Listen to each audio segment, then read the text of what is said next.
What is it about the Negro? I mean, every other group that came as an immigrant somehow, not easily, but somehow got around it. Is it just the fact that Negroes are black? White America must see that no other ethnic group has been a slave on American soil.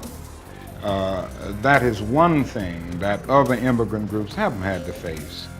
The other thing is that the color became a stigma. American society made the Negro's color a stigma. America freed the slaves in 1863 through the Emancipation Proclamation of Abraham Lincoln, but gave the slaves no land or nothing in reality, and as a matter of fact, to get started on. At the same time, America was giving away millions of acres of land in the West and the Midwest, which meant that there was a willingness to give the white peasants from Europe an economic base.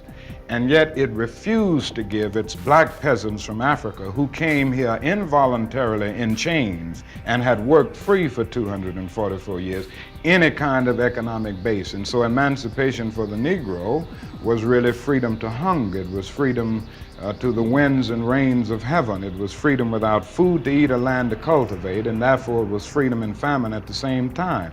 And when white Americans tell the Negro to lift himself by his own bootstraps, they don't look over the legacy of slavery and segregation. I believe we ought to do all we can and seek to lift ourselves by our own bootstraps, but it's a cruel jest to say to a bootless man that he ought to lift himself by his own bootstraps. And many Negroes, by the thousands and millions, have been left bootless as a result of all of these years of oppression and as a result of a society that deliberately made his color a stigma and something worthless and degrading.